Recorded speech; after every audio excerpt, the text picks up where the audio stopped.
There it is. What's up, everybody? It is Wednesday. You know what time it is. I am Donna Gonzalez. Thank you for joining us today. I have the beautiful Becky Dominguez to my left as my co-host. I'm going to introduce our guest first, Ruben Alvarez, black belt under Tom DeBlas, in the studio with us today. And the reason I am going to announce Mr. Lee Sy at last, our super producer, it's his birthday, yo! Oh my goodness, thank you. We were going to sing to you, but none of us could do the same kind of... we all suck at singing, basically. Yeah, we can't suck, so I'm going to let Stevie Wonder do it. Ready? Here we go. Okay.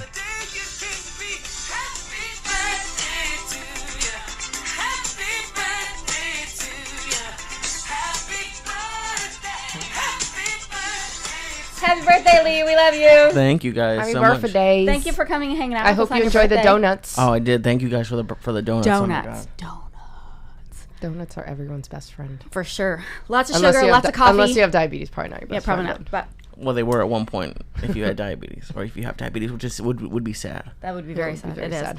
And since we're all hopped up on sugar and I've had lots of coffee, Ruben Alvarez, what the hell is up? Not much. Chilling.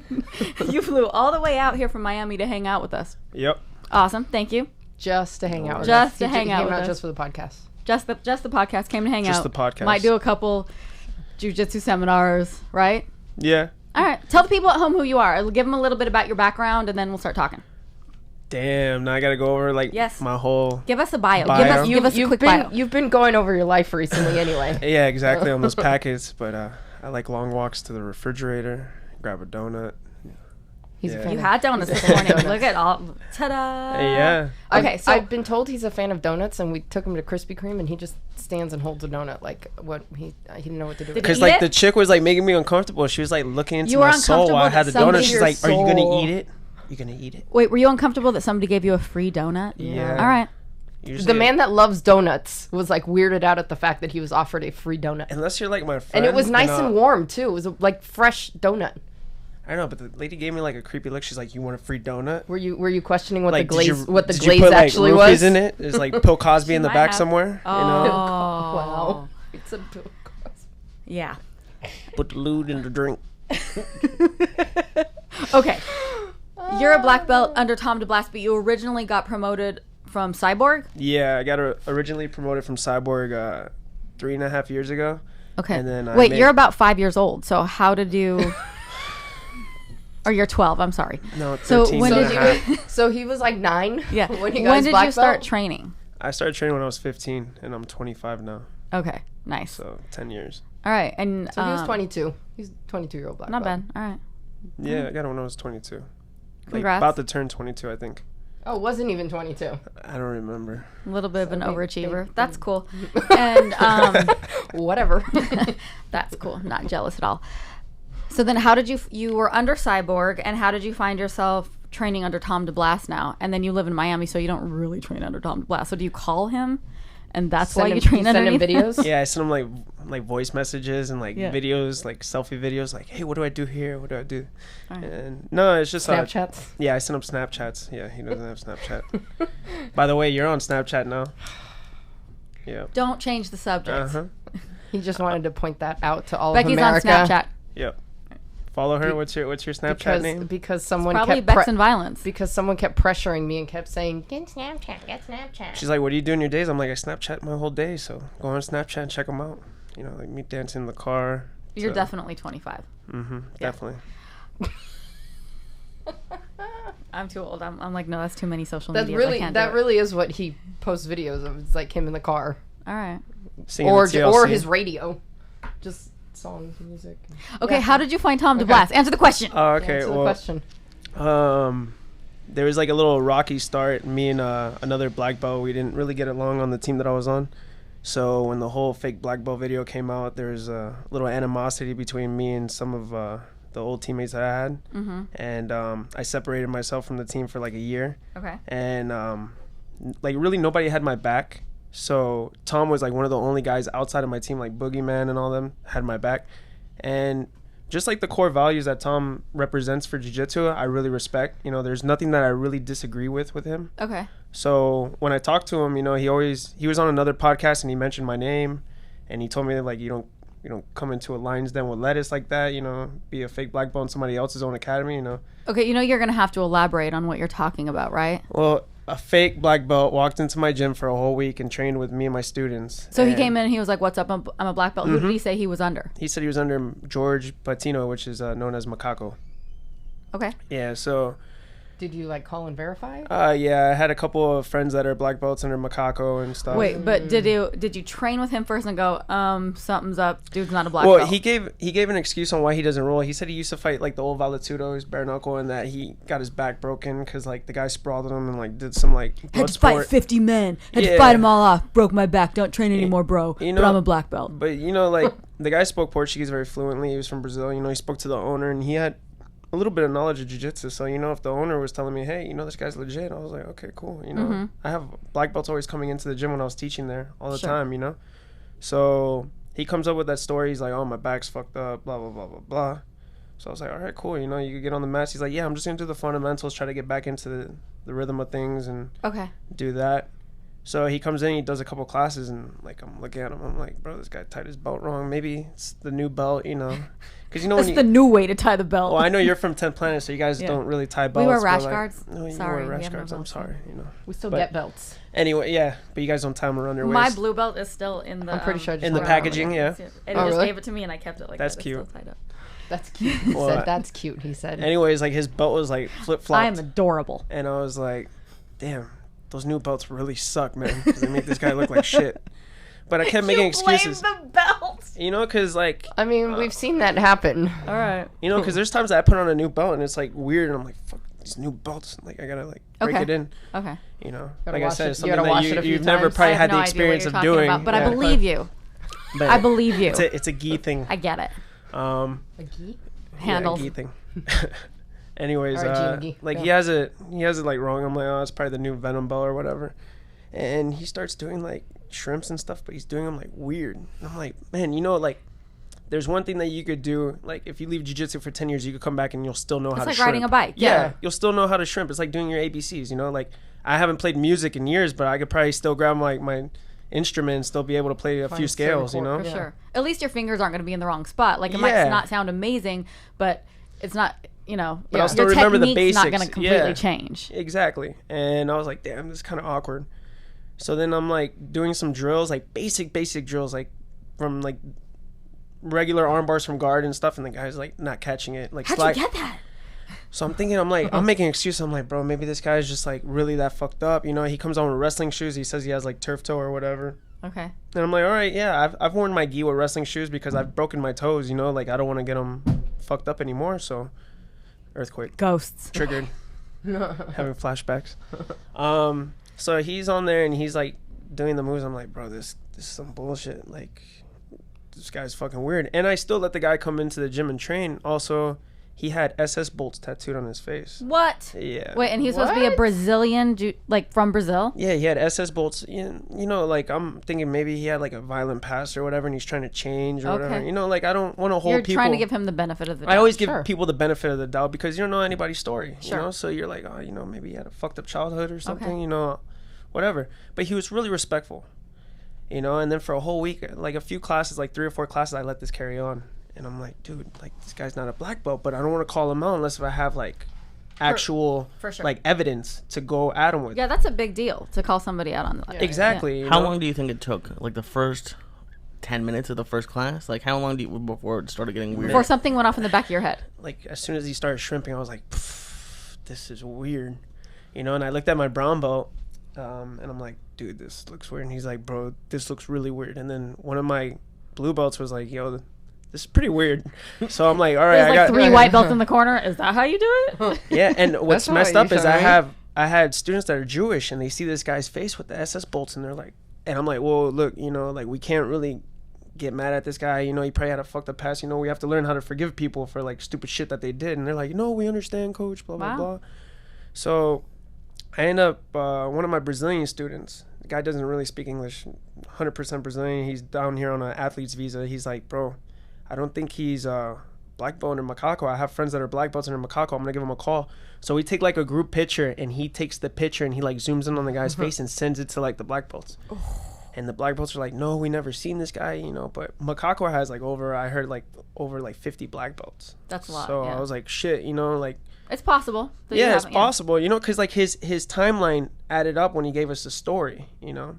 And so he was well versed. He put it together well. yeah, you know, he's like, oh, you know, I blah blah blah, I did this, I did that, and I'm like, well, you know, this is like before my time, before I started jiu-jitsu, because Makako's been around since like the early 90s when he fought like Bele in the old school, and Valetudos with like no gloves and stuff. Right. And you're 12. Yeah, I was like 10 or 9 years old, you know. In the early 90s, he was being born. Mm-hmm. What year were you born? 91. Oh, for fuck's sakes. All right, go on. Anyways. So yeah. Anyways, like the guy starts like giving him the bullshit stories and stuff. So I'm like, all right, let me get my facts straight, and then I'm gonna for sure come at him like in a nice way. So then one day, like I was just having like a real bad day. Like it was like one of those weeks where you're like, fuck man, this week is sucking. And then this guy walks in the gym. I'm like, oh, this motherfucker's showing up today. Right. You know, so then I gotta do this shit now. Yeah, no, I was just thinking, I'm like, how am I gonna come at this guy? Because, you know, like I don't know, I want to be nice to him and I want to give him the chance to come clean. So he does the warm-ups and he really can't do the warm-ups. So then I'm like, all right guys, armbar positions from guard. And fucks that up. He tells the blue belt, he's like, oh, you go first. And I was like, no, you're the black belt, you go first. And he like looks at me and I'm like, yeah, arm bars from guard, come on, let's go. And he just doesn't get it right. I'm like, look, dude, just come clean, bro. I already got the facts that you're not a real black belt. And then was anybody filming this? Yeah, one of the front desk guy was filming it, and I didn't know he was filming. Oh, you didn't? No, I thought you would have told him to. No. Because I really didn't want it to be filmed, but he ended up filming it, and the reason I posted it is so other gyms in the area could know about this guy. Makes sense. He came in. Yeah, well, you know, like if the guy's trying to train for free, you know, like when I was teaching at that gym, black belts didn't really pay for memberships, you know. Yeah, I think that's pretty standard. Most people don't charge black belts when they come in. So and my students have that chain of command respect, like where a black belt comes on the mat, they stop drilling, they shake the black belt's hand, they go back to what they're doing. Oh, that's cool. So, like I'll have class going and the fake black belt will walk in late and all the students will stop. I don't have to say anything. They'll all stop, go shake his hand, bow to him, and then they go back to drilling. Wow. And I was like, fuck, man, like one of my students, he slaves just to get to his blue belt, and this guy is like perpetrating, pretending he's a black belt to get that respect. Nah, you know what took me 10 years to get, you know, and multiple injuries and, you know, defending the flag of jiu-jitsu and all that bullshit. You know, this guy's coming in and like just wanting to get the automatic respect. No, you gotta earn that shit. So I gave him a chance after the whole armbar drills. I'm like, dude, you're not a real black belt. He's like, no, I'm a real black belt. And then I told him one more time, I'm like, dude, you're not a real black belt. Like, just come clean, bro. I'm not gonna do anything to you. You know, you're not real. No, bro, I'm real. You don't know what you're talking about. When he told me I don't know what I'm talking about, that's when I went from Reuben to like Miami guy Reuben, like just flipped out. I was like, bro, fuck you. Like, who the fuck are you? And that's when my guy started recording. Oh. So they only get me going off on the guy. They don't give the multiple chances that I gave the guy. You know, like I give him a few times to come clean, but like once the third strike hits, I'm okay. Like even when I work at the nightclub and I tell somebody, hey, you can't go upstairs. Oh, but blah, blah, blah, blah. You can't go upstairs. Blah, blah, blah. Look, motherfucker, I already told you twice you can't go upstairs. Oh, why you gotta be so hostile? Because I told you twice nice. Okay. You know? So I'm like that. I give like 3 strikes. So I went off on him, and then that's where you get the video. So what plays out on the video if somebody looks it up? Like, what do they look up? Ruben Alvarez. Yeah, bust, if you just put fake black belt. Yeah, if you put fake black belt, it's the first one that comes up. If you put my name with BJJ, it's the first one that comes up. It's got like a fucking million views on it already. Really? Yeah. And all you see me doing is cussing the guy out, you know. Which, so he doesn't. How does it play out? Well, I scold the guy like for like 20 minutes, talking to him like, yo, what the fuck is wrong with you? Why would you come in here? And then finally he admits to being a fake. Oh, he does admit it. Because I told him, I'm like, name all the belts in jiu-jitsu. And he's like, white, blue, brown, purple, red. And I'm like, seriously? Like, the fuck? Oh, that's not the belts. You know? And I'm like, shit. And he goes, well, I almost got to my black belt. I'm like, almost. No, you didn't. Like, what does that mean? Does that mean you came in for 3 classes? Right? Yeah. You know, if you go online, you could probably get one now. But anyways, that's another subject. Wow, that's interesting. So then did that cause controversy in your academy? No, because all my students know what kind of person I am. They know that I give people second chances and stuff. Even when I kicked them out, I'm like, when you come back here, you come back as a white belt. You know, like wow, that was actually very nice of you. Yeah. Most people would be like, don't you ever step foot in my academy again. I still keep in contact with the fake black belt. I still do. I do? found him on Facebook and I talked to him and I'm like, and Is he training? Oh, is this the same fake black belt that you were recently talking to? This is when The same guy? Yeah, when he came to me with like all that stuff that I told you about. Yeah, and I keep in contact. I try to help him, because that's. Is he training? No, he's not training. He's going through like life issues right now and stuff, but he's trying to make himself better. He's a compulsive liar. Another thing too. I was gonna say, do you think he has a mental disorder? Because what would cause somebody, if you know anything about the sport, who do you think you'll be able to fool coming in saying that you're the highest rank? Well, the thing you know is, what I mean? And then get on the mat. There's more to the story that I forgot to mention because so much shit happened that I'm like, I remember only bits and pieces. But one of my blue belts, who's like a little brother to me, he got a tattoo from that guy. That guy owned a tattoo shop across the street from the gym. Okay. And fucked up his tattoo. And he had to get thousands of dollars of like cover up work done and stuff. And the guy never paid, like when he came back to get his money back for the tattoo, the guy didn't give him the money or anything. And I was like, damn, that's fucked up. Yeah. And he told me this 2 days ago. He's like, I know that guy. That guy's a fucking liar, bro. Like, he gave me a bad tattoo. And then one of the black belts that trained at my gym, this Brazilian guy, he's like, yeah, that guy gave my mom a tattoo and it got infected or whatever. I was like, damn, this guy's running like a company and he's lying to people about like body art and stuff. Like, because when it comes to tattoos, I take that shit serious too. Sure. So would he That's like more show permanent. people a picture and be like, yeah, I did this one. I could do that for you. Yeah. Like, I can anybody do this can show you a tattoo, picture. and then all of a Right. sudden it's like a fucking stick figure on your arm. Right. And you're like, shit, that's not a dragon. So that was another thing that had me pissed off too. I'm like, bro, this guy lies and like fucking gives people bad ink. You're fucking up somebody's life by giving bad ink. Like my student, man, the kid works 2 jobs, trains jiu-jitsu, and then you gotta wanted to get a tattoo, and then he has to pay even more money to get it fixed. Right. So that was another thing too that added on to me being pissed off because like when I have my students there, they're like my kids, my brothers, sisters. I always look after them. Yeah. So then when I heard that, I was like, fuck, I'm gonna call him out tomorrow. And when he walked in, I was like, fuck, today's the day I gotta call him out. But I give him his few tries and then I scold him, and then it comes out on the video, but I invite him back and stuff. And then, I still talk to him. Like, he always hits me up for advice, and I always give it to him. I told him if he ever needs to call me or whatever, he can always hit me up, That's nice of you. Yeah, of course. You got to give people second chances, You just can't hate people for doing stupid shit, We all did stupid shit. So. Well, that's very honorable of you. Thank you. That's awesome. Yeah. So there was a big weekend in jiu-jitsu. You guys want to talk about that? What happened? Well, let's see. There were a couple small tournaments, EBI, Metamoris, and Sub Underground. No biggie. No biggie. I didn't see Sub Underground. So we can talk about all the other ones, but I want to ask you, Ruben, what do you think about what AJ did? Do you know what he did? Oh. The free stream? Yeah. Yeah. You know what? I don't blame him for doing that, but you kind of fucked it up for the athletes that are actually fighting on the event. The guys that could get paid, especially But he never got paid. Yeah, but like these guys are out there doing it too. Just because you had one bad stint doesn't mean you have to ruin it for the rest of the guys too. Like, don't get me wrong, what Metamoris did was fucked up. Well, you could make the argument that the guys fighting on the card could have said, you got to pay your athletes before I fight for you. Oh, that's true. But another thing too is like I have friends that are on the card. I don't support Metamoris, but I support my friends like Boogie. For sure. Boogie's like my brother. I see him out there, I'm going to support him. I'm part of Tom's association now, so that means I'm under the Renzo Gracie, Ricardo Almeida flag. I see Gary out there, I'm going to support Gary. Right. So did you buy the stream? I actually couldn't buy the stream. I was at work. I was working at the nightclub, but I was like getting the play-by-plays from my friends that actually bought the stream that didn't go on AJ's thing, But what do you think about AJ not getting paid? That's between him and Halleck. He has to get paid. Like, look at me. I did the Metamoris Challenger. I didn't get paid when they said that they were going to pay me. I still went out there and sucked it up and did the Challenger, when they were like, oh, we're going to pay you for your travels, and they never did. And you know what? All right. You fucked me over once. I ain't going to fucking support you no more, But when I see guys like Boogie and stuff trying to make an honest living, and I see my homeboys out there competing, I got to support them. So what happens if Boogie doesn't get paid? Well, then fucking Halleck's going to catch an ass whooping or something, Well, I mean, that's my question. Boogie. The thing is, you're much higher ranked in the sport than we are, and the thing is Boogie called me when he was going against Kevin Casey. Because Kevin Casey's Black House, and I was working at Black House. He's like, hey, I'm going against Kevin Casey. I don't want to disrespect Black House because I'm like, dude, Black Houses are chains. Like I've never met Kevin Casey. You're my boy. I got your back no matter what. I'm like, are you getting paid up front though before you do the match? He's like, yeah. I'm getting my money first. I'm like, all right.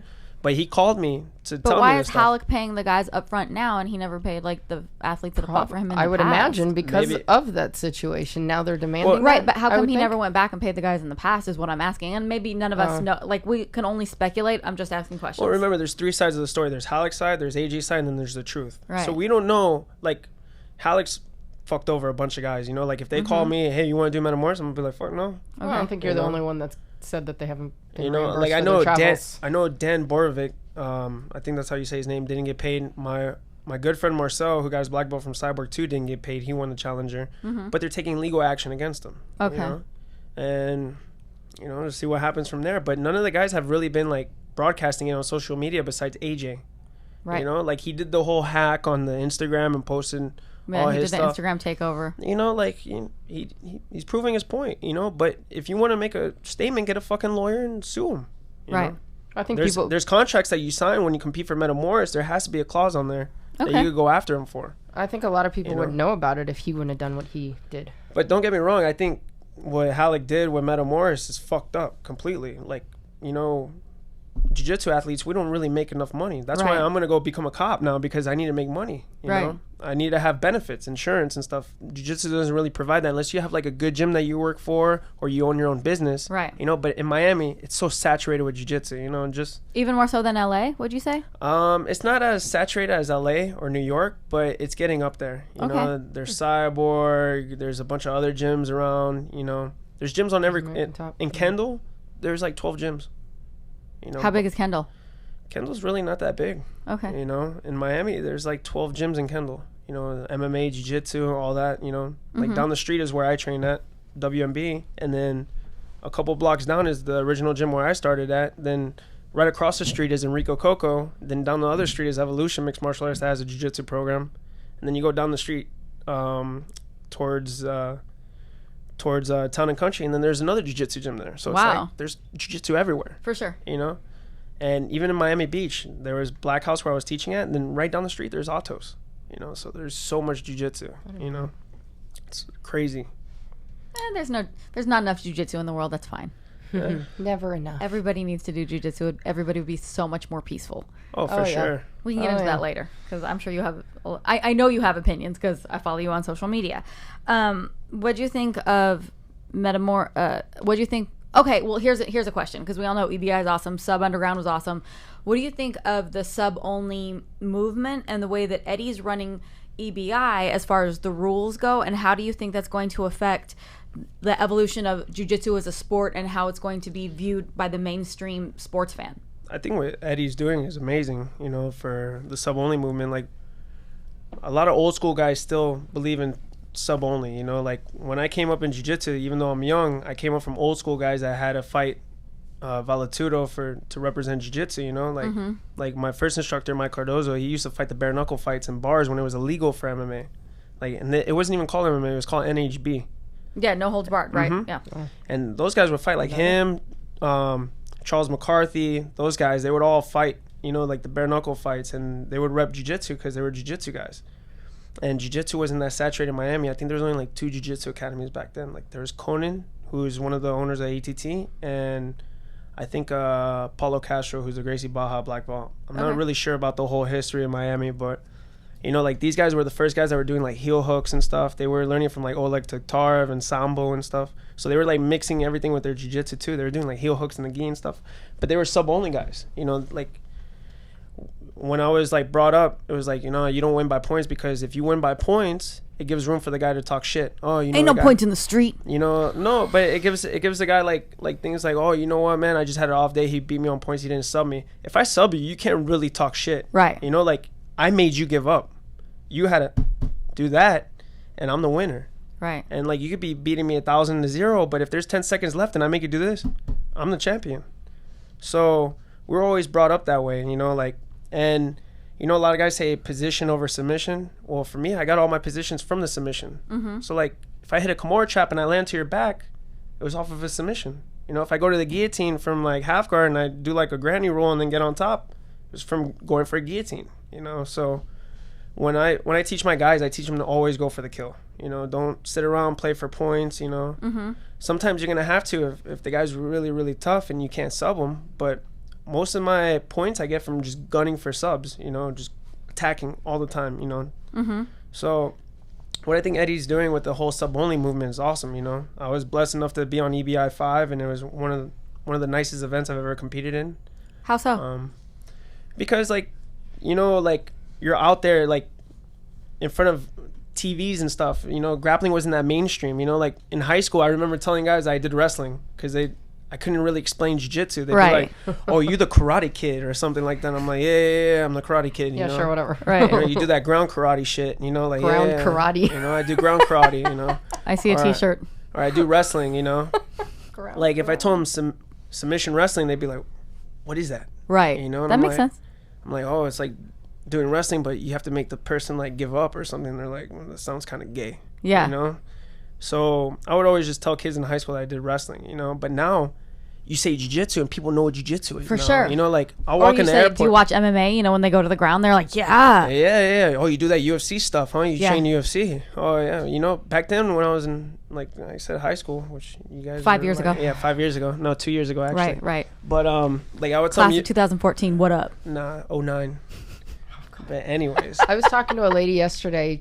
I would say she was probably like in her 60s, and I mentioned that I was an athlete. She's like, oh, what do you do? And she's like, I do jiu-jitsu. And she's like, oh, that's great. I think that women should be doing this and like the self-defense thing. And That's I was like, awesome. oh, talk to me some more. Right. But then you got like my 80-year-old grandmother who calls it karate, you know. Well, my Hey, dad, she's 80. My she comes up with like. dad calls it kung fu. Are you still doing that kung fu? Yeah, well, my abuela calls it karate. And in Spanish, she's like, oh, you still doing the karate? And I'm like, yeah, I'm still doing the karate. Love the karate. Yeah, Love the it. karate. She's Ground. like, The ground karate. oh. And then you have my grandmother that lives with me, and she knows what jiu-jitsu is because she drove me to my first jiu-jitsu class. So she's like, That's oh. awesome. And she'll sit there crocheting, watching like UFC. You know, she's like, ooh. My parents God, I watch love it with this. me. You know, she, like Do her they favorite. crochet though too? They don't crochet, but they totally watch it. And you know how grandmas are usually watching like Murder, She Wrote and crocheting? She's watching UFC. She's like, oh, you see this guy Andre Arlovsky? He's pretty good. I'm like, yeah. Whoa. My mom follows like Eddie on social media, and she tries to follow the sport, and sometimes she'll call me and like scoop news on me. She'll be like, I have to tell you something. So look, years ago when Jonathan and I went on our honeymoon and my mom picked us up from the airport, we got in the car, and you know, we'd been in Europe for 2 weeks. Mm-hmm. Obviously we had internet Years ago. 40 years ago. A million years ago. And my mom goes, I have to tell you something. And we were like, what's up? She goes, Joe Rogan got his black belt. We were like, we know, but thank you for sharing that with us. She's like, I got a secret. I videotaped that video. That's me. I'm the cameraman. Nice, good job, Bex. Thanks. I try. All right. Do you see sub only, not just with EBI, but like the whole sub only movement? Do you see it overtaking the points tournaments at any point as far as popularity goes, or as far as like, because even now, people still say that the points tournaments, specific points tournaments are like the creme de la creme. Like they are the tournament to hold all other tournaments against. Do you see sub only tournaments taking over that at any point? Yeah, it's on UFC Fight Pass right now. You know, like, is IBJJF doing that for like the mainstream? No. Not I really. think there's probably good You enough No. of them. I think they'll both But, stick around. You know, Henzo said it the best. It's like comparing two different women. Yeah. You know, like me, I do IBJJF tournaments sometimes, you know, but mostly I'm sub only. You know, like I'm always trying to go for EBI or Kakuto in Georgia. They're the sub only tournament that's awesome. You know, they fly down guys to do their sub only tournaments. And you got like little sub only tournaments popping up everywhere around the U.S. Chael Sons was this You know, weekend the first time. Yeah, sub Chael's, only underground. You know, you got a guy from the UFC doing sub underground, you know, and you got big name guys like Vinny Magalesh and Nate Orchard in it, you know, so it's popping up. You know, people would rather see that.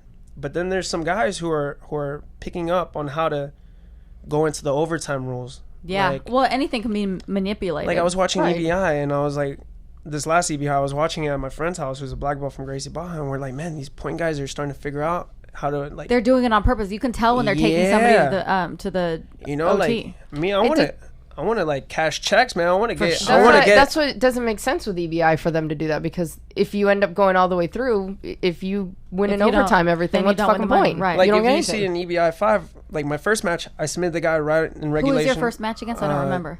Jonathan Ortega, I think. Okay. Well, I ended up subbing him in like 3 minutes in, you know, so I was fresh. I was like, yeah, you know, and then I got Kim Terra next round. That's big name guy, but Kim in his first match was taking it into overtime. I'm like, damn, he's gonna try to push it to overtime, you know. So like, if you see the second match with him and I I'm gunning for subs the whole time. He's trying to pass and stuff. I'm doing crazy shit, you know, like going inverted, you know, jumping guillotines, going for my heel hooks, you know. And then he gets to overtime and I'm already spent. You know, I'm like, fuck.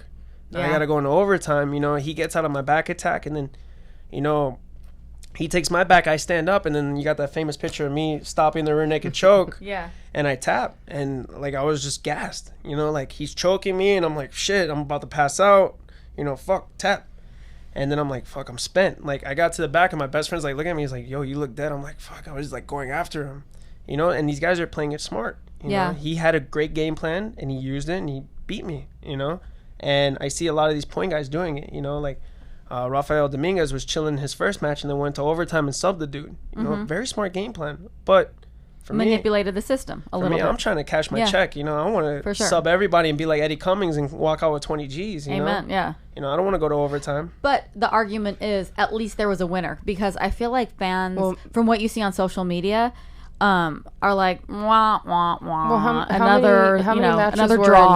how many matches were in Metamoris this weekend? Does anybody know? Like 6, I think. Something like that. Only one had a really. Had I thought finish. They were all. No, well, Gary Tonin finished. Oh, that's right. Halleck. That's right. Otherwise, they were all. They all went to. Well, like, I feel like fans are just. I feel like Kevin Casey fought against Boogie to not lose, to not get submitted, it was just, and not like I didn't see him going on offense. Then there goes your boy AJ Agazam. You know, when he went against Jake Shields. You know, he's not my boy. I've never met him. No, I'm just calling him your boy. Just saying, Boogie's my boy. Because you kept mentioning him. Boogie's my boy. You know, I didn't know if he's my homie. I love Boogie. You know, but we all love him. Like AJ when he went against Jake Shields in Polaris. You know, he's like, oh, if you don't submit me, I win. No.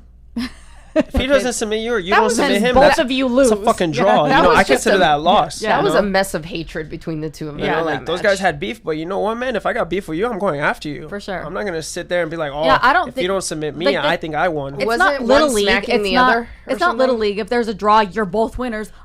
There's just not a. No, I've both get trophies. I've seen like some sub only like super fights where the guy runs the whole match and then after he's like, oh yeah, I think I won. No, the guy was going after you with subs the whole time and you're doing the running man, you know, the running man challenge in the middle of the match. And now, I can think of a match where that happened. Now you're chilling and then, you know, and then you start talking shit after. That's like, dude, no, you both, you know, you didn't do shit, you know. Unless if somebody gets submitted, there's a winner and there's a loser. If nobody gets submitted, then it's a draw. You're preaching to the choir over here. It's 50-50, you know. Faux show. Hey, you guys, look. Looky. If you guys want a sticker, send us a message. We'll mail it to you. All right, what else? That was quick little I'm change. Just like, let me advertise. I was drinking, and then I'm like, oh, hey. So you're becoming a cop. That's right. Rumor has it. Yeah. Becoming a popo. Yeah. It's a brave time. Yeah, that's a hot topic. But I think it's important for very level-headed people who to become cops. Like we don't want the hotheads, and this is perfect. So you want to talk about that a little bit? Like there's so much. I'm here to talk about whatever you guys want to talk about. Well, there's so much going on, and I think people are afraid to have difficult conversations, and I think that's wrong. I think we need to have difficult conversations about what's going on in our country, and this is a huge thing that needs to be addressed. It's because people are very one-sided. You know, they only see one side. They don't see both sides. Right. You know, like I understand the whole. That's always been my problem. You know, is that I see both sides of things. Yeah, like I see both sides of it. You know, but I'm gonna lean more towards the cops because my mom and dad are both police officers. So it's like. Well, I don't think anybody's. I've never met. I have my Facebook feed is like all Black Lives Matter. Like you know what I mean. That's what mine regardless is too. of what color. But and let me just say this: out of all of my friends, and I have conservative friends, I have many more liberal friends, but I've never heard anybody who's against cops. It's the movement is. I have. I haven't. And if I have, it's in an incredibly small minority. Most people that I know want to have reasonable conversations and say, look, nobody's against cops. What we're saying is, can we be for the citizens too? Can Can we be against police brutality, which I'm not saying there isn't the majority of good cops, but people have to admit that there's a problem. There's a problem. There's some bad seeds. And it's a huge problem because people are losing their lives over it. Of course. Well, the thing is also the media is not helping too. The media only shows you a 30-second clip. It's just like I tell my guys as like a reference, look at the fake black belt clip. You know, you're going to judge me off of a 3-minute video of me scolding a guy and you don't know the events that happened before or after. You know, like you just look at me and, oh, that guy's a fucking bully. That's why I had to do an interview right after and explain my reasoning and the way that I went off, you know. Did I say I was right? No, but I got my point across, you know. How many views did that have, the explanation? The explanation, like over 600,000. Okay, so a good amount, but not as many as people watch the scolding, right? The scolding. So here's the question for you, because you come from a police family. You have more than just your parents who are police. You have other family members, right? Yeah, a whole family. Also, you're Hispanic, so you have a very different perspective than maybe a lot of police officers, because there's a lot of white police officers. How do we address this problem as a country and as citizens who care about bringing peace to everybody and not being able to have these conversations? The thing is like you see all these cops getting off from like, you know, things that they got caught on camera doing that was wrong, you know. Now if you see most departments are implementing body cams, you know, dash cams, which you know, I agree with, you know, and it shows like what cops see on a day-to-day, you know, the stress environment. You know, how would you feel if you put on a uniform and you know at the end of the day you're walking out of your house and you might not come back? Oh, for sure. It'd be terrifying. Like my childhood friend's 25 years old, just had a kid, and he just had to triple his life insurance yesterday. Wow. And he posted on Facebook, like, you know, it's pretty eye-opening when I have to triple my life insurance, you know, so that my wife and my kid, and he's having another kid coming, you know, be financially set off in case if he gets shot and killed. You know, so you're walking into like a war zone. And a lot of people think that being a cop's easy. No, if you see what they go through, you know, like I had my mom come home and she's like, yo, you're not going to believe what happened today. Like this rich lady drove her Bentley into a pole, killed herself with her 2 kids in the back seat. And the kids are only like 4 years old. And my mom's there like, while the mom's dead, like laying there, my mom's giving them like teddy bears and stuff and like talking to them and trying to get them out of the Bentley, you know. It's stuff that you see like that really triggers people. But the media is not helping either, you know, like the whole Alton Sterling thing. We don't know everything that happened before Alton Sterling got on the floor and got shot by the officers. Another thing, too, that I see that's wrong with police officers is mandation of training. Well, I think that would make a huge difference. You know? If police officers knew that they could control somebody without having to use lethal force and be confident in that, I think it would make a huge difference. Eddie took a bunch of us and did a seminar at the sheriff's department. Very well-trained people. I'm not implying that they're not well-trained in what they do, but we were showing them some things on the ground, and I showed several of them how to control somebody with their legs.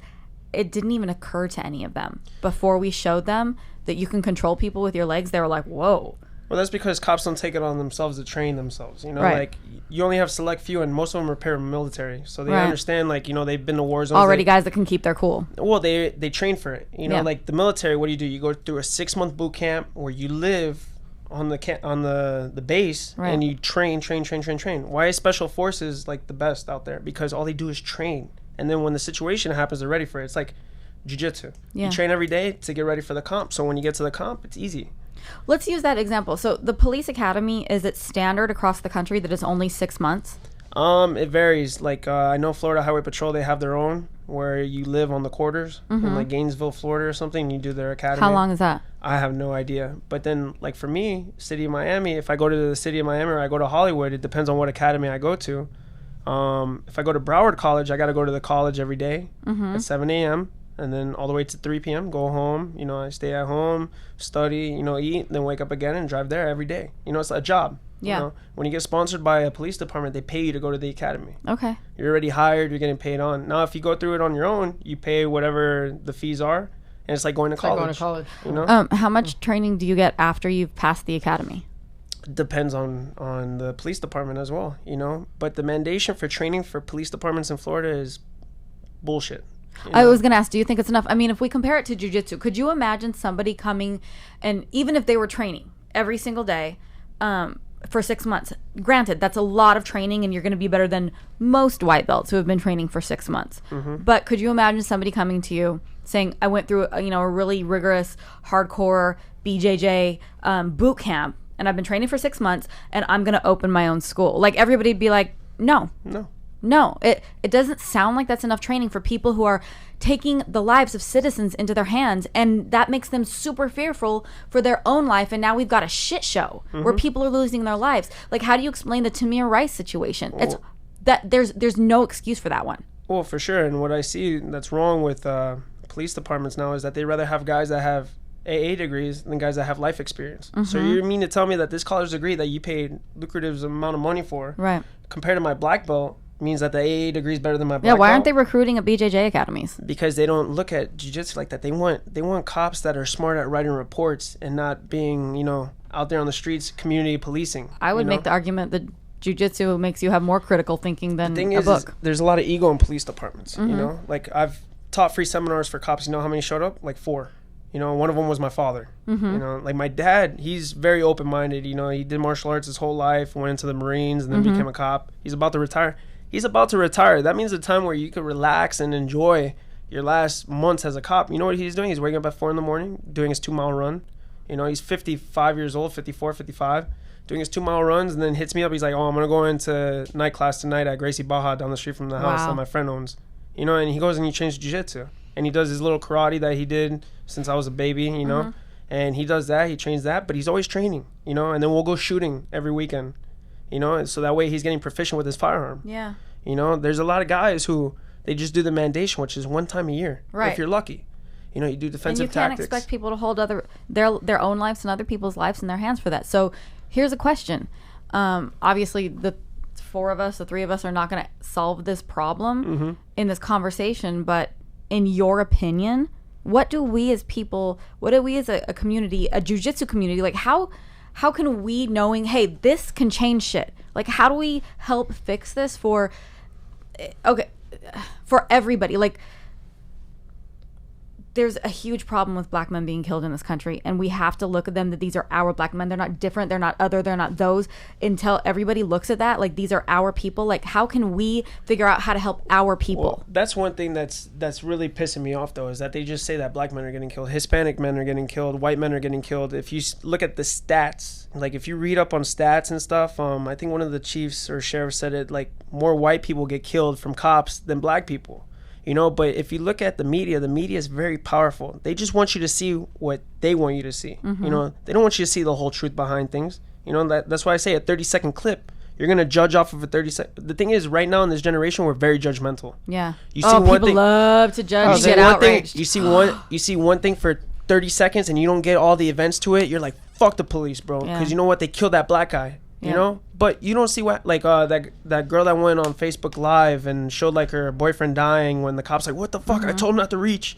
Like, people are like, oh, you see, they're killing black people out here. Well, okay, so the argument for that one that I could make, obviously we didn't see it, but do you really think a cop would have shot if that was a little white girl in the backseat? Dude, they shot this man with his daughter sitting behind him. But the thing is, we don't see what happens that led the cop to shoot him. I'm not saying the cop's right, and I'm not saying the black guy's wrong. I'm saying, let me see what happened before it. Like, if a guy comes up to you and he's like, hey, I'm gonna reach my pocket and I'm gonna shoot you, what are you gonna do as a cop? You're gonna pull out your gun and be like, yo, put your fucking hands up. You just threatened my life. You don't know what the guy was saying to the cop prior. Like, I work at a nightclub and we don't do body checks. Like, we don't pat people down or anything. This one guy said, I'm gonna grab my knife and I'm gonna stab you. You know what I did? I fucking double-legged him and I choked him out. The reason I did that, he's still alive though. He's still alive. But the thing is like, imagine if I was a cop and the guy says, I have a knife. Training. And I have training. Right. You get these kids that got picked on and then they get a badge and gun and they think they're... So there's back to my point. What do we do? What can we do? I mean, everybody needs to address this, but what can we do? Nobody wants anybody to be getting killed. Nobody wants cops to be getting killed, or black men or Hispanic men or white men or anybody. I agree. And what departments are implementing now is harder testing. Like, I just did my agility test and I texted Becky. I was like, yo, my legs are fucking sore. What about more than just once a year training? What about more than required 6 months training? But what I said I made a live video about this because I saw a lot of like bad comments about things about cops. And yeah, there's a few bad apple cops that I think should get prosecuted. And that's what people don't see. There's also such thing as internal affairs. And those cops don't fucking play. Those are like the cream of the crop cops that are like, they go after cops. They don't give a fuck if you're a cop or not. If you did something wrong, they go after you. And a lot of people don't see that. You don't see this shit happening in Miami. Because Miami, when a bad cop gets caught, he's fucked. You know, like you don't see this in Miami. You don't see, you know, like when the whole Crash thing happened in LA, when they indicted all those guys from Crash and they got sent to jail, you know, you have some that slip through the cracks in the justice system, like the Rodney King cops, you know. Do you think it's different in it's different more in diverse cities? Yeah. Like, a lot of what we're hearing is in very like the South, or places where maybe racism's still alive. Yeah, but you're gonna blame the South for every other cop. I'm not blaming anybody for everything. No, I'm but what I'm asking saying questions. is that's what the media is doing. I'm not talking about you or you guys in here, because you guys gotta have a good intellectual conversation and not get pissed about it, you know. Yeah. But then people are going at each other on social media, and you don't know when somebody's texting you. You can misconstrue that text. For sure, you can't hear their tone of voice. You don't know if somebody's asking a question like this or asking a question like this. Exactly. You really don't know. Like me and one guy on my social media, we were going back and forth, and I didn't know what type of tone he was in. So I was like, you know what, man? Send me your number. I'm gonna call you, and we'll have the conversation voice. Seriously, you did? And I called him. I respect that. That's awesome. awesome. I told him, let's talk about it, because me texting, texting I'm horrible at, you know, like it doesn't sound like how I could speak to you about, for sure, you know, so my ideologies might get mixed up on the text, you know, rather than if I tell you in reasonable. person. Yes. And notice how arguments happen because of tone of voice. So there's no tone of voice on a text message. I know. You know, so like you don't know if I'm saying, hey, that's fucked up, or hey, that's fucked up. For sure. You know? It's interesting that you say that, because one of my very favorite people in the world to have a conversation with is my friend John in Arizona. What's up, Ling and Louise? That's where he works. He's the manager there, regional manager. Anyway, he's conservative, and he's one of my favorite people in the world to have a conversation with. But I don't talk to him on social media about anything political. But I love to sit down when, you know, we're in the same city. Face to face. Yeah, I mean, our spouses are like, ugh. His We're wife on the was like, I phone. gotta go. You know what I mean? But we'll have, my husband's like, you stupid, I can't stand you too. But, you know, like we'll pour a glass of wine and we'll have a conversation, and we very rarely see eye to eye. But he's one of my favorite people to have conversations with. And I really... Because you have a healthy debate. Yes. And I really do enjoy talking to my friends that I have different views with. Well, it's always good to hear the other side of things. I wish more people would be okay with having uncomfortable conversations. I really, really do. Because I think that if we do that, we can change things. I think that's the reason that they are uncomfortable, is because people can't be reasonable and people can't sit there and understand that not everybody agrees with you and just be okay with that. Yeah. Well, if you notice, times are changing now. More kids are playing Pokemon Go than rather reading a book. Yeah. You know, like I even catch myself being on my phone too much, you know, and all my students would say, hey, you're on your phone too much. And I'm like, fuck, you know, but I make the time, at least trying 30 minutes a day to read something, you know, like a book, a magazine, you know, just to get like healthy knowledge in me, you know, so I could be able to have good conversations, you know. But that's the thing, is people are too judgmental in this generation. They see a 30-second clip and they automatically become experts on Facebook and they start posting about it. You know, you don't see both sides of... Do you think that there is bias in police departments, though? There's anything that you do, there's biased comments and people, you know, like you go to a jiu-jitsu gym, there's an instructor that has two favorite students because they're there every day. We're biased to Nogi. That's true. You know, like... That's true. You can have, it's like having, exactly, but it's like having a people gi afraid versus of no gi admitting conversation. it? You know, like you hear people say like, oh no, you know, without acknowledging it. Like, why are people so afraid to acknowledge anything? Like that there's a problem with police officers, that there's a problem with the media. Why are people so afraid they want to acknowledge this? Because the people that actually have brains and that do their, you know, their studies on it, they're looked at as crazy. You know, like I saw a picture. Do you know that the term conspiracy theorist was created after the JFK assassination to get people to make them look bad since they were looking into the whole assassination thing? And they were like, oh, it was a PR firm thought up that phrase. Isn't like the truth about JFK getting killed supposed to come out soon? Because, you know, like after like 20 years or something, the CIA is supposed to release documentation on that. Let me just preface, 10th Planet. Totally, and I am a part of the tinfoil hat brigade. Have you ever watched Everything is a Rich Man's Trick? No. Oh, I never watched that. I remember Eddie talking about that. Is it? It's 3 hours. Me it's and on Jonathan YouTube watched or it. something, yes, right? on YouTube. And me and Jonathan watched it, and we were like, oh my god. You know, like awesome. when it comes to I don't get into like my ideologies of like what I think happens with like conspiracies and stuff, because, you know, some people aren't going to listen. And why am I going to beat a dead horse? But why not have a conversation that makes people think? Well, with you, I'll have a conversation with, because you're level-headed. But then if I tell somebody, oh, you know, maybe Osama bin Laden didn't knock down the towers. Maybe we did it so we could go to war. Yeah. So we're like, no, you're fucking crazy. You know, what the fuck? You know, like, no, it was Osama. Well, did you know Osama bin Laden was a CIA tactician and worked for us? Right. No. because you didn't do your studies. You know, like if you go on YouTube, type in Immortal Technique. He's a rapper from I New love York. him.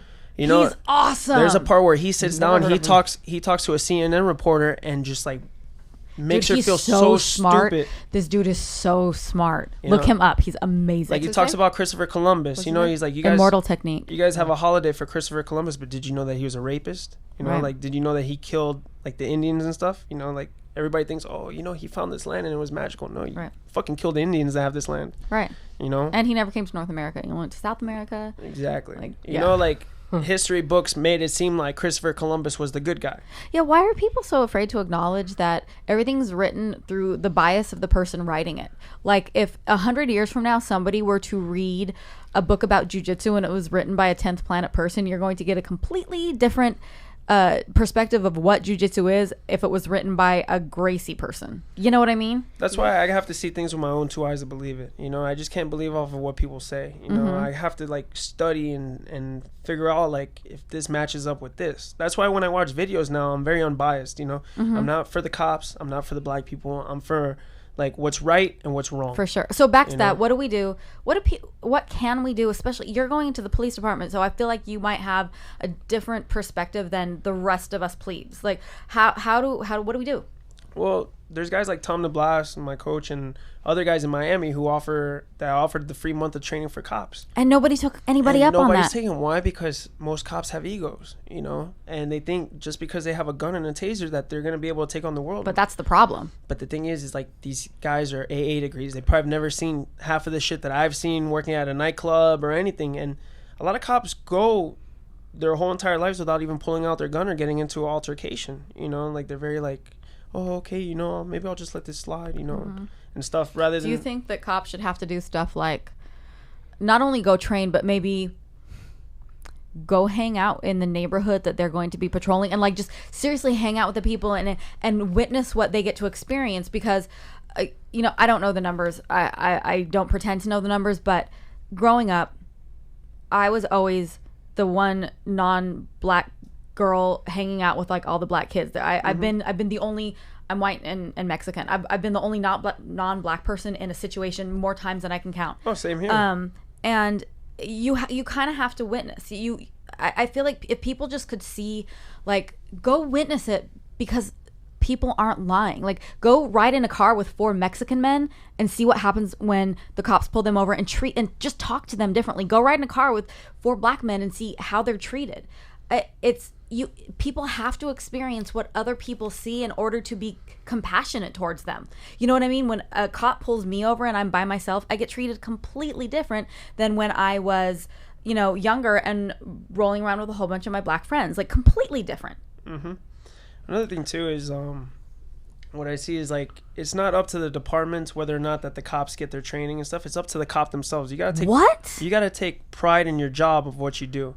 You know, the department's not going to pay for me to keep doing jiu-jitsu. I'm going to do jiu-jitsu because it's going to help me with my job. Well, yeah, you know? okay. The cops should have that mentality to always be learning and striving to be a better cop. You know, a lot of people don't have that no more. Yeah, but there's one shit given to them. You say it's even with their guns too, right? They like, they don't even they qualify once a year with their firearms. So they could there's cops running out there potentially There's that cops have running maybe around, shot their guns once. Once in a qualifying range. That's Rather it? than me, I'm not a cop. I'm going shooting every weekend. Right. You know, because I want to get proficient with my weapon. But that's what jiu-jitsu You're brought not to me. required to shoot. You're only required to shoot once a year, and you have to qualify on a target. That sounds absolutely insane. And most right? cops, like the training, all right, you get a 6-month training. Like, how long is that going to last you if you're not training it every day? Right. You know, Think you're about gonna jiu-jitsu. forget it. If you learn to do a rear naked choke and you practice it For 6 months straight. Congratulations, you're and awesome. And then a year later, you're like, I'm going to go into a competition. I'm going to hit this rear you're naked not choke. finishing that. Yeah. That's Exactly. insane. They're Yeah, holding it's crazy. people's lives in their hands. Everybody's. They're holding everybody's life in their hands. That's what they don't see. You know, they just look at it as a job. You know, when you But have you to can't do that. You have to take pride in what you do. As a jiu-jitsu instructor, it's not just also showing moves. It's also listening to your students. You know, being a psychiatrist when you need to be, listening to their problems and giving them advice on life and stuff. Like, Yeah. I'm 25 years old and I'm giving 45-year-old men that have like $1 million companies fucking advice, and I'm like, shit, you live life 20 years more than me. Right. Like, and you're asking me for advice. You know, it's just, that's what jiu-jitsu did for me. And that's what I see is going to bring into the police department. And there's a lot of jiu-jitsu guys going into the police department. I ran into my teammate at the at the agility test. I'm like, yo, you're becoming a cop? He's like, yeah, I just didn't want to tell nobody. Wow. I was like, oh shit, he's a world champion purple belt. That's now awesome. he's a brown belt now, and he's becoming a cop. So I'll feel safe having him there. Absolutely. Another thing too is cops don't really know how to talk to people. You know, if you run up on somebody with an attitude, most likely you're gonna get an attitude back. Absolutely. You know, that goes for everybody. and another thing too is that cops don't really prepare for mental training as well. Like I have a Like mental, the stress that comes with it. well, I have a mental coach, you know, for jiu-jitsu, and he was a cop too. And man, this guy helped me so much when I started bouncing at a new nightclub. I was like, man, I'm getting into fights every weekend. He's like, well, how are you talking to people? I'm like, well, hey, you got to go. And then they're like, no, fuck you. And I'm like, all right, fuck you. And then I choke them. Mm-hmm. You know, he's like, why don't you just try talking to them, hearing their problems a little bit, and then maybe you won't get into fights. And man, when I started doing that, I don't get into fights no more. Well, let me ask you. Can you become the president of the police department? All of them? All of the police how long departments. how long have you been bouncing? Since I was 19. And how many times when you need to kick someone out, are they like acting like a douchebag? Maybe they throw up on you. Well, it's their their girlfriend job. gets in your face. It's alcohol. Right. You know? That's why I don't drink. Because I see all the shit that goes down from people not being themselves, you know? Exactly. And the thing I think is happening is that that same thing happens to cops. I was a server at a restaurant, and I got a little bit racist, not even with just black people, but Europeans, Asian people. They don't tip. They No, they don't. They just Wouldn't that don't. just be Because like that's- you were Because where they're from, they don't tip. But that's for out there, yeah. You know? Yeah. But they don't. But yeah, that's for Europeans. They don't tip it because they're not used to it. And then like just people from here who are different races, if they don't tip, like when I would start going over to a table, you're like, oh, I won't be as nice to them. They're not gonna tip me.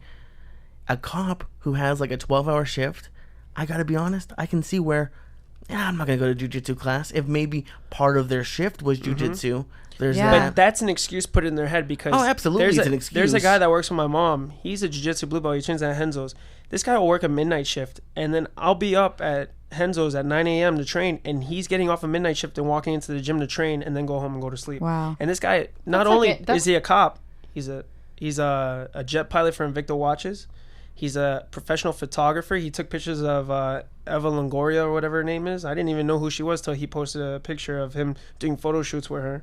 And he has a family. He has 2 boys and a wife and a dog. Wow. You know, and this guy still makes time to train. And I ask him, why you show up like after your midnight shift? I'd be going home and going to sleep. He's like, yeah, well, you know, this is going to help me with my job. So I Yeah. got to keep doing it. Do you plan on preaching the gospel of jiu-jitsu to all your I would the hope people so. in the department I would with you? hope so. Of course. Yeah. And you know, if anything can make them better, not only just in jiu-jitsu is not just a martial art. Is that people think it's like just only a martial art? No, it's a lifestyle. Like the way Yeah, that it I is. talk to people is through jiu-jitsu. You know, having conversations with people is through jiu-jitsu. The reason I'm here, sitting here now talking to you guys is because of jiu-jitsu. The reason I'm becoming a cop is because of jiu-jitsu. Like I got so many letters of recommendations from like higher ups that used to be my students. One of them was like a head customs agent. One of them was a police officer. You know, my mental coach, you know, he was a SWAT team guy. And then he also taught the FBI on mental warfare, on when you get into shootouts, how to keep composure. You know, and that's what I think cops need to start doing too, is not going right. There's 2 trains of thoughts that you have when you get stressed. You either have your cortex where you're like, all right, I'm going to analyze everything. I'm going to see what's going on and see how I could come up with a solution. And then there's the limbic system where it's like, holy shit, what the fuck? Oh man. Like you start freaking out, you know? And you have to train yourself. You know, this is things 100%. like if you see kids from the ghetto, like if you see if they get in fights, you see some of them are like tying their shoes before they get in the fight. They're not even worried about the guy talking all this shit. They're just like, oh, let me tie my shoe, you know, it's Yeah. and then they beat the shit out of the bully that's talking all that shit. That's the difference between cortex and limbic. And a lot of cops go into the limbic system. They've never seen a guy come at them with an attitude and talking shit, and then they're like, oh, what do I do? Yeah. Gun, you know? Yeah. Not thinking, you know what, man, let me talk to this guy, see what's going on. Maybe I could digress the situation and see what I could do, you know, and diffuse it. And especially now, because the only thing, I'm not a huge fan of a lot of the things that Black Lives Matter is doing. Just, I don't like the way they're going about it. I like their message. I think there are a few people who are doing it. Like I just saw this thing that Black Lives Matter, in, like I think it was Kansas City or Kansas, had like a big barbecue. They with had a their barbecue cops. and the police. and the cops yeah. are dancing Right. and they're Yeah. with the people. That's what I see. That is that- dude- When you relate to other people as just people and Do that. you don't separate it. I think a lot of, and it's not only Black Lives Matter, but I think now if I was a cop, I'd be fucking nervous. I'd be way on edge now, and way more likely to be like, well, I have a wife and kids who I still want to see. So frankly, I don't give a shit. Like, frankly, if it's between me living and them living, it's gonna be me. And so then, wouldn't you make the argument that somebody like that shouldn't be a cop? I mean, you've got. I want him to be a cop, and not that attitude. But I think it's not that you're not telling the truth, but I think when you actually go and be a cop, you're gonna see it might be different. So I don't think necessarily it's him or me or that attitude. I think I'd be surprised if a lot of cops didn't have that attitude, even the good cops now. But I think that's what we're talking about, is the training makes all the difference. Yeah, you need to train to be able to handle stressful situations. But the thing is, it's not like physical training, it's mental training. They show you a video before you get into the police department that asks you, are you sure you want to be a cop, in big white letters?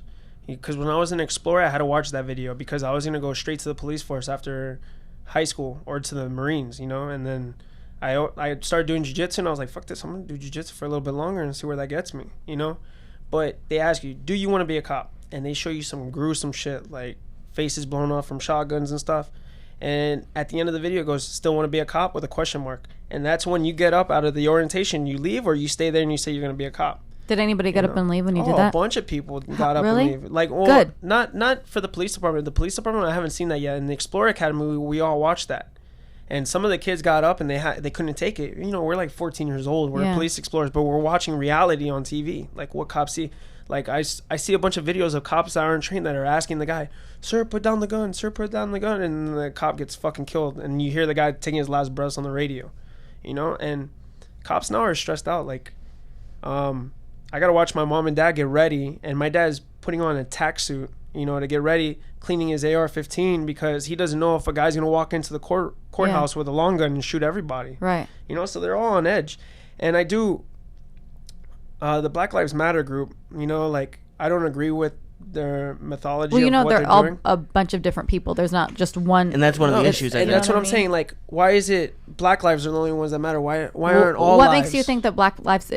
What makes you think that it's only Black Lives Matter, Well, or it just says it in it. It just says it in the words. Black Lives Matter. Black lives, not only or just. I think that if maybe it said two at the end of it, people would be okay, because I feel like Black Lives Matter started because they were saying we don't feel like we matter, so we're saying that we do matter. It's not only or just or only us. Why can't people see that? But you just answered your question. Black Lives Matter too. So then why can't you say Black Lives Matter? If I say I have cancer and I have breast cancer, I'm not saying no other cancers matter. I'm not saying any of that. Why can't I say this is what I care about right now in this moment? They're saying we don't feel like we matter. We're saying that we do in fact matter. That's not taking away anything from any other person. But just we matter. Yes, we do. But the thing is like, if you look in the 60s when cops were actually a lot more racist than now, what did Martin Luther King Jr. do? He protested, but he did it the right way. They're doing the exact same thing that Martin Luther King did. What are you talking about? But Martin Luther King had meetings with people that mattered. He did. So did Black Lives Matter. You just said they did. They had a picnic, which is great. And what makes you think that other people aren't meeting? Because they're going to a picnic. My thing is, but what I'm saying is they are. The thing is, are you? Yeah, but this is what you're seeing on Facebook. But what I'm saying is I'm seeing stuff that's not being in the media. That there are plenty of people meeting with leaders and saying, we are not saying only, we are saying us too. Yeah, but the thing is like right now, if you're a cop, let's say put yourself in the shoes of a police officer, whether white, black, brown, whatever cop you want to be, and you're standing there and you're watching the Black Lives Matter protests, which is cool. If I was in Dallas and I saw the Black Lives Matter people walking and protesting, amen. You have freedom of speech. You're representing your First Amendment. Props to you. But then you think that cops are all bad and stuff, and then you see like some shitheads in the group. Why do you assume that everybody thinks all cops are bad? The problem is that's what the media is branding cops are. Like, all right, when you're a little kid, when you're raised up as a little kid and you see a police officer, what does your parents tell you? Don't act bad or that police officer is going to arrest you. No, my parents never did that. Most parents do. I've seen it. Like, my next door neighbor asked my mom to go discipline her kids because my mom's a cop. She's like, oh, can you like threaten to arrest them or something? And I'm like, my parents I'm washing my car. That. I'm like, what kind of fucking bullshit is this? Yeah. What kind of bullshit is this? Like, you see a firefighter, automatically the heroes. Mm-hmm. When there's actually bad firefighters. For sure. I've met bad firefighters. I've met bad doctors. I've met bad lawyers. Yeah. There's always negative in a thing, in a profession. But the thing is right now is cops are being labeled right now as bad people because of the shitheads that are bad cops that are undertrained, doing bad things to, people. But the thing is if you watch the media, they're trying to divide us. This is their whole plan. Well, I think making statements like people say all cops are bad, like the polarizing statements.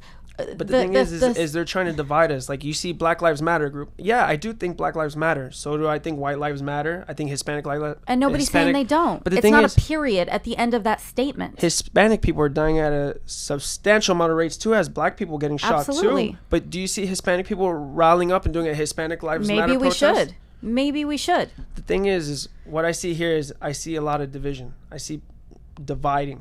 You know, like, I agree. Black people shouldn't be dying for dumb shit. You know, racism is still alive, and I acknowledge that. But the thing is I think we should all band together and do it as like everybody's life matters. Right, but I think that's what it is. Nobody's saying that nobody doesn't matter. Another thing too, like when the whole Dallas shooting thing happened, right? And you saw on the news, I was watching this all unfold while I'm eating like my dinner, and my mom's at work, and I'm calling my mom like, "Hey, did you hear that 4 cops got shot in the Black Lives Matter group?" You know, like, you see this happening. And you see, like, they posted a picture of a guy walking with an AR-15, and they're like, "Oh, it's an open carry state. This might be a guy there."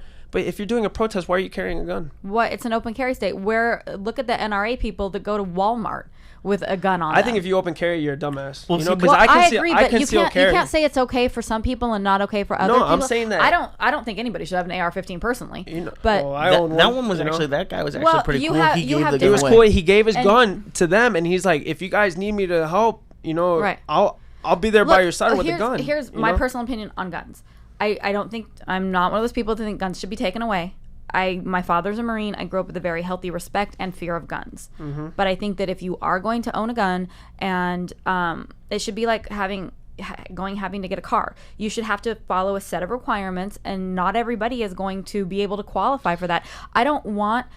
I'm okay with, so I met some military people on a cruise once, and they were like, "Do you want to take our guns away?" And I was like, "No, absolutely not. I'm perfectly okay with you having a gun, because you've had training, and you know if shit hits the fan, you can keep your cool, and you are specifically who is going to be able to keep other people safe.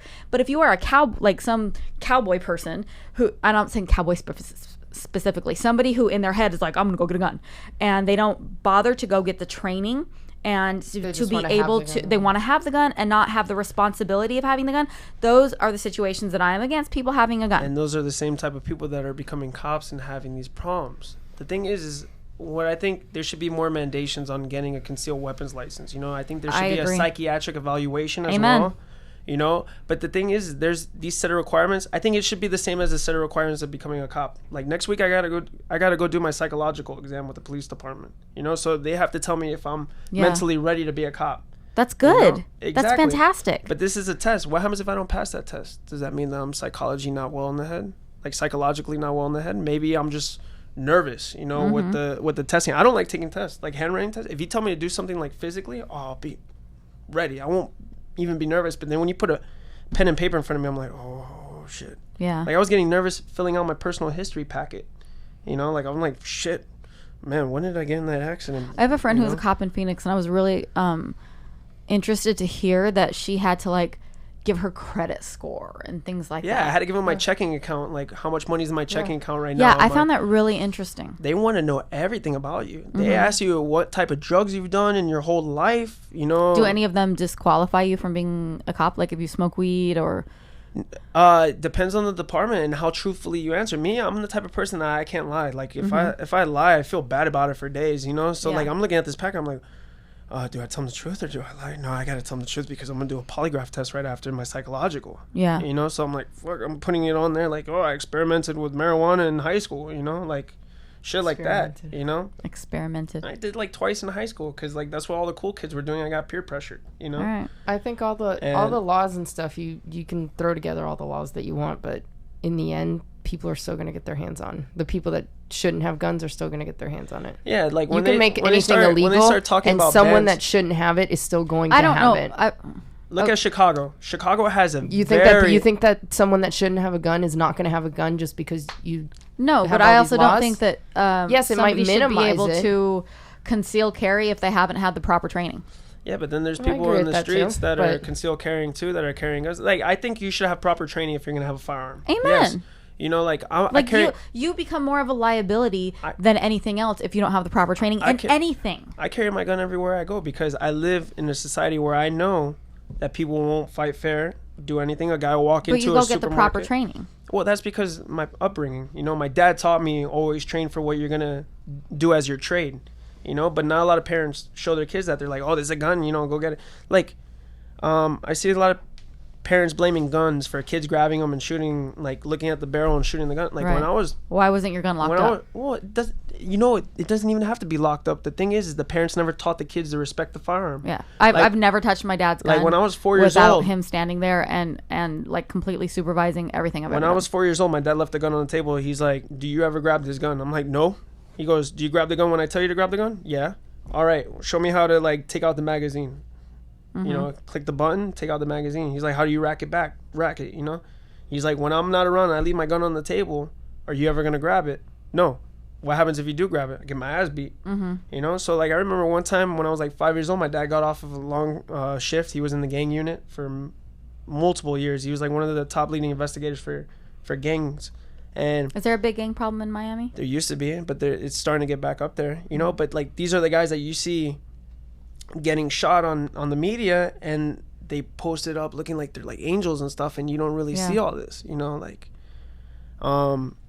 he leaves his gun right on the table after getting off of like a 14-hour shift, and I'm like 5 years old getting ready for elementary school, and I see his gun there, and I just walk past it. I don't even look at it. I don't even touch it, do nothing. But why? Because he taught me. Because you grew up with a healthy respect and fear of guns. And he never had a locker. My dad just bought a safe right now for our guns, because I don't think my parents kept the ammo and the guns in the same place. I knew where the guns were, but I knew where everything. Never in a million years touch them. There's a gun in every room. But I don't think they kept the ammo in the same place. You know, there's a gun in every room. Both my mom and dad are cops. You know, there's guns everywhere. And then now that I'm trying to become one, I grew up around guns. When I was 21 years old, my dad sent me to go get my concealed weapons license. Yeah.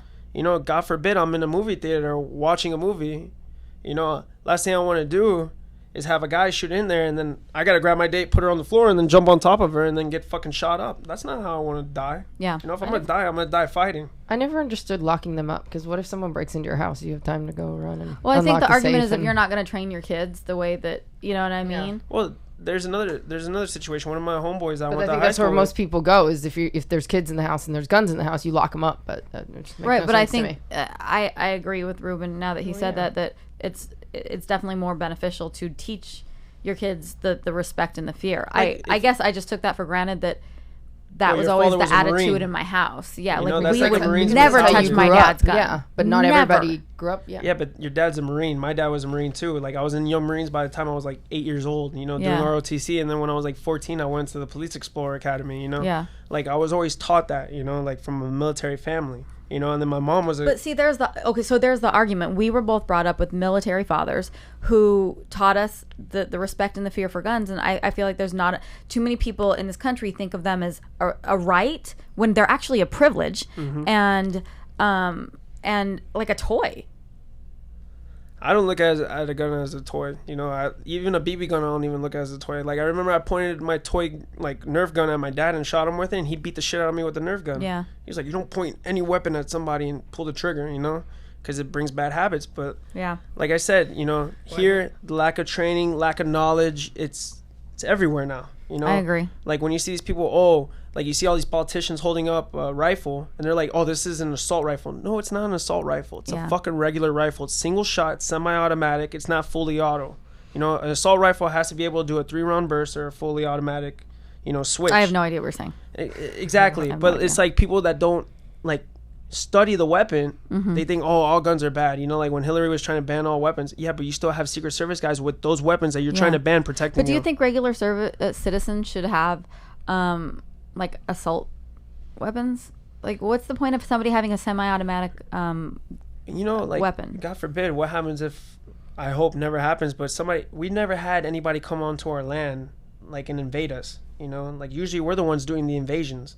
So imagine if somebody... You really think somebody's going to make it to Kansas City before they, you know what I mean? You know, God forbid, you know, we owe a lot of money to China, you know. Right. How do we know if North Korea one day is going to wake up and be like, fuck America, and all the North Koreans, like all of a sudden... Like, have you seen that movie Red Dawn? Oh, for fuck's sakes. Okay. All right. This is a huge rabbit hole that I'm going to try and steer us away from because Dawn. Dude, please. We could be on this all day. Yeah, I know. I'm just gonna jiu-jitsu. I know I'm already gonna get some hate mail. People are gonna be like, nah, whatever. Fuck that Ruben guy. I think the hate mail can go both ways. No, I'm pretty sure. It's coming yeah, from. I know. Depending on who it's coming from, I'm sure I'm gonna get some shit. Whatevs. Datsusara. Datsusara is awesome. This is how I'm gonna segue. I just want to give a huge look at. Is the camera on me? Look. I just want to give a huge shout how about out. your shirt? Oh my god, let me get there. Okay, sorry. Huge shout out to Chris Odell and the whole Datsusara crew. Thanks for the t-shirt and thanks for all the love. And I just wanted to say, anybody out there in the jiu-jitsu community who wants to support an awesome company, Datsusara Hemp Gear. Chris is an awesome person. He really, really takes care of the people who buy his products, and he's just a really awesome, generous person, and he's a friend of mine, and he's my homie, and I love him to death, and so I just wanted to give him a shout out, and thanks for my shirt. Should we just keep going? Say other things. Yeah, go, Becky. Say other things. Anthony from 10th Planet Corona. Thanks for the love. And then I'm going to give a shout out to Sweatshop Eddie. Ooh, what's up, Sweatshop Eddie? From Newaza. So now I'll show my shirt. Did you... What? Oh, did please. I what? No. Did you know that we had a beach party this weekend and we did jiu-jitsu on the beach? Mm-hmm. It was Saw it awesome. on Facebook. Yeah, it was awesome. We set up He didn't some get here in mats. time. He didn't get here in time. But mat therapy, we're going to be doing a lot of tournaments and events, and we'll maybe have some clothes and stuff like that, and it'll be awesome. Word. Yeah. So if you guys do a tournament, is it going to be sub only? Fuck yeah. Okay. Where you been? Sure. Are you new here? Just making sure. You should come compete. You should. Think about it. Lee, are we going to ever get you on the mats? Well, hopefully, we'll see. Oh, I have to tell you Eddie something. tried really hard last week on I know, Joey's he really did. on Joey's podcast. If you go back and listen to the Church of What's Happening Now, he tried Here's a shout out. really hard. So, Avi, I hope I'm saying your name right. Avi from San Francisco came to Mat Therapy Open Mat Beach Party, and he said that you were the inspiration for him starting to train. Oh, that's nice. Thank you, Avi. He was like, tell Lee I said hi, and that he's the inspiration and the reason that I started training, and he was a really nice guy, and I rolled with him, and he was awesome. Well, thank you, Avi. I'm glad Yeah. you're enjoying it. Thank you for coming out and supporting. And then our new friend Maurice from Yuma, from 10th Planet He's a Yuma, Marine. who's a Marine He's as a well. Marine. Shout out. He came out to the Dream Tournament and then came out to the beach party for a little bit. Yeah. He was was fun to good talk times. to. Yeah. It was a fun beach party. I mean, doing jiu-jitsu on the beach, is there anything to complain about? There's a beach, there's sun, there's jiu-jitsu, we had good people, we had music, we had food. I mean, we had coffee. What is there to complain about? It was awesome. More pizza. All types of different people. It was great. Donna and I got propositioned by We made friends with a homeless man who made it clear that if Becky and I wanted to have a do good something with time him, that he together. would be more than happy to accommodate Yeah, us. yeah. He was very generous. Yes, yes. We Quite gave an him offer. we gave him a slice of pizza. We gave him a slice of pizza. Pretty sure he came and had he was kind of in and out throughout the day. He adopted us earlier in the day, Yeah. and we just We had no choice fun. but to accept him into our fold. He was fun. He was fun. He was monitoring all the rolls happening on the beach. Oh, he was coaching. actually He was coaching a couple people. Oh, is that what he was doing? I thought he was making sure that people didn't run. He did. Yeah, he was. People making weren't sure that running people into didn't each run other. I each thought that other. was very nice of him. I was rolling with somebody, and every time, I don't know how, but he was was like- in my eyesight, and I would get a thumbs up from him. Like every time, like I caught my eye, yeah. he was like, "Good job, good job." I'm like, "Thanks." Oh, I hope he's there next time. He was fun. interesting. I think he lives there. I think that I'm we were pretty sure. hanging out in his living room. That's true. So, yeah, That's true. We made sure that we weren't like encroaching upon I know. his I his said space. there was a couple of them at the beginning. I was like, "Hey, just so you know, we're good people. We're just doing some jiu-jitsu. Say hi. Let us know if you have a problem." And they were like, They loved it. "Yeah." Lee, how come you didn't come? I had my anniversary the night before. Oh. Oh, happy anniversary! Thank you very much, and I'm glad it went well. I'm glad I'm gonna have to go for the whole time next time because I was trying to come after I drop all off at like 4, but Yeah, Santa that's- Monica's like crazy. So that's I'm a gonna, fucking You gotta nightmare. come early. I'll have to go down early, take some stars, start rolling around on the There mats you with go. everybody. Yeah, we got there at like 9:30. It was easy to get there at that time. Very nice. Yeah, we were Going pretty early in the going morning, home yeah. at like 8:30 at night sucked, but whatever. Okay, say some I other can't things I can't about win them jiu-jitsu. all. Well, what are the things you want to know about jiu-jitsu? I don't know. I'm more of like a question answer guy. Like I don't Ask really, him questions like, and he'll specify Ask on him things. questions. Blah blah You blah just blah. you were in New York a few weeks ago, right? Yeah. Like 3 weeks ago. How was that? Where'd you go train at? I trained at Henzo's in Manhattan with With that Danaher Death Squad? Yeah, with the Who Danaher keeps Death cashing Squad. all Is your the ankle who keeps still in cashing one all piece? the EBI checks? Yeah. He was breaking ankles and cashing checks. Yeah. the hype is real with John Danaher.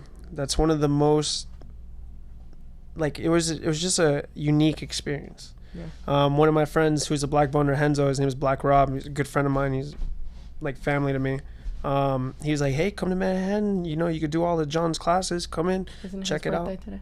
Yeah, today's Black Rob's birthday. Oh, happy birthday to him. Happy birthday, Black Rob. Whoop, whoop. I think we're friends on the IGs. Yeah, so anyways, he told me, he's like, hey, come to 7 a.m. class. I'm like, fuck, I don't even wake up that early to do jiu-jitsu. That's bullshit. You know what? That's the first time ever that I've woke up like 20 minutes before my alarm went off, excited to go like, train. Let's do this. That's like, because it was a one-time event. You know, no, I did it 2 days. I did it 2 days in a row. If you had to do it like regularly, you'd be like, fuck. If it's John Danaher, you know what? John Danaher opened my eyes. When I did his class, I was like, holy shit, why didn't I think? And the way that he teaches, it's like, it's amazing. You know, I can't even explain it. You just have to go to Renzo's and do his class. So I trained with him. Real nice guy. I trained with the Danaher Death Squad. Got to roll a lot with Gordon Ryan. You know, that's awesome. Kid's a savage. You know? Yeah, I can't believe he's only like 20 years old. Like when I was running with him, I think he just turned you're like 21. 15 minutes older than him. 15. I know. Damn, you got the jokes today, huh? Don't worry, your AARP card's gonna come in the mail soon. I got you. Yeah. I got you. I'm gonna fill out your AARP questionnaire for you and send it, and it's gonna come. Thank you. AARP. Don't worry, I'll take you to senior breakfast after here too. Half price. It's cool. Senior brunch. You're welcome. This senior guy's brunch. full of them. He's trying to play it like that, but he's nonstop. But yeah, New York was dope. I got to train with Tom, and then that's when you know I got to talk with Tom and Becky's homie for life. Becky's man crush. Yeah, Becky's man crush. Speaking of crushes, we do this thing called Woman Crush Wednesday here on Matt Therapy. Ruben does that too. And we're going to talk about Kira Batara. Motherfucking Kira Batara. Who's that? Oh, how dare you. Kira Magwai Batara. She is a purple belt under Eddie, but she trains in Vegas. Yep. And she trains with Casey? She trains with Casey. She's a wrestler. This girl was wrestling in high school. She's a little superstar. She's fighting for Combate Americas. Oh, the 115er that she's fighting Lisa Ellis. Twister on Jenny. Yep. She's fighting Lisa Ellis on August 11th, and if you follow her on social media, she's super entertaining. She's adorabubbles, and we love her. So please follow her, Kira, Kyra. Am I saying it right? Yep. Yeah. Kira Batara, Batara. Yeah, but she's still adorabubbles. No, but like I'm saying, like she rocks the cauliflower pretty well. Yeah, she's hardcore. Yeah, nice. And she's got short hair, so she's got. You're gonna see it. She's awesome. She's a badass, and she's a little tiny thing, and we love her. We heart her. We super heart her, and she's our sister. We love her, and she represents the sport. She represents follow her on social media. She's so entertaining and fun to follow, and you can't help but be her fan. Right. You really can't. Yeah, she was super nice. I met her at EBI 6 when I was coaching Boogie. Yeah, she's awesome. I'd love to see her on the EBI stage, maybe in a super fight sometime. That would be awesome. Nobody's asking me though. I'd love to see her in here. Yeah, we hope we get her in soon. Just so you know, we're trying. You're doing some seminars when you're in town. Tell all the people in California Southern California, where they can come train with you while you're here. I mean, they can come from Northern California. That's true. Drive down. I think Saturday. tonight I'm gonna be at HQ training with 10th you Planet guys. HQ. Whoa. All right. Making some conspiracy theories with Eddie. Talk to him about. Just that say Tower shit. 7. Probably. Ask him about West Coast be beams. Like double leg, Tower 7, West Coast beams. Ask him West Coast beams. Chemtrails. He'll probably be there tomorrow too. Yeah. In the day. Yeah, mostly doing my training at HQ, and then Saturday I have a seminar at Scott Epstein's gym, West LA, 10th Planet. Nice. So what else? From 12 to 3. That's the only one I got down here. You know, it's more like a vacation for me before I have to go do adult stuff. I hear you. Before I become a cop or something like that. You'll be able to drink soon. It'll be so exciting. Hmm? You'll be old enough to drink soon. It'll be so exciting. You get to vote. Wait until I shave my beard this week. You get to vote. Oh God, you're gonna look like a 12. Yeah, I'm gonna look exactly like a 14-year-old. Oh Jesus. Yeah, it's going to be awesome. Awesome. If everybody wants to follow you on social media and see your videos and support you and watch your journey through the police academy, how can they find you? Instagram and Twitter, it's RubenBJJ04. And then my Facebook account, my personal one's already at capacity, so I have a fan page, Ruben Alvarez. Awesome. So, yeah, that's where you can find me. Beckford, where can people find you? I'm not going to stop calling you that. Ever. Other people are now calling me that, just so you know, Lee. Oh, really, That's Beckford? just- That's nice. Fuck off.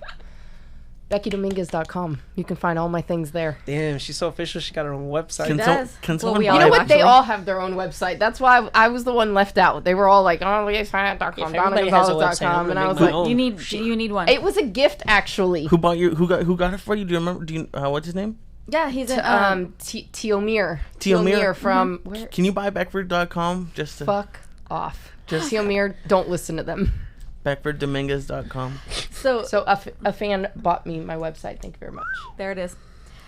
Leah is a podcast consultant. So if you have any podcast questions or you want to start Ruben, a if you podcast ever or want to start your podcast, any of that, Lee can consult you in that. And Lee, where can people find you? They can find me at Beckford.com and LeahScience.com. You know what? I think I'm gonna have my strength and conditioning coach hit you up because he's starting his own podcast in Miami. Oh, thank There you. you That'd go. be great. So I'll definitely Do that relay the shit. message to him. Do it. LeahScience.com. That's where you can find him. LeeScience.com. And And, linked at Beckford. You're an affiliate. LeeSyatt.com. you can find all of my stuff at beckford.com/DonnaGonzalez.com. Donna Gonzalez.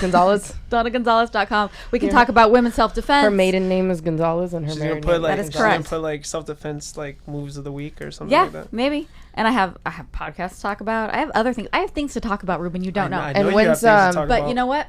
What? When's Matt therapy. Matt I don't have a date for that, so Okay. don't ask. We don't have a date when Matt therapy. We got is officially stickers going to out, launch. and it's. Well, I was gonna say the the website. website's up. The website's up. Matt Therapy MattTherapyApparel.com. Apparel. But there's not much on there, and there's also Still not working on it. contacts It's a on work there. in progress. It's a work in progress. But Matt Therapy Apparel. Yeah. Doc. Thank you for So- having what could have potentially been a very uncomfortable conversation and could have been weird. But thank you for, being cool about it. He's all about those I'm all about the combos uncomfort. I have a feeling we'll be Discomfort. seeing you again, Mr. Alvarez. Mm-hmm. Yeah. soon. And we'll see you all next week. Thank you so much. Peace out, bitches. You all. And you, and you, and you. And you. All right, bye. Bye.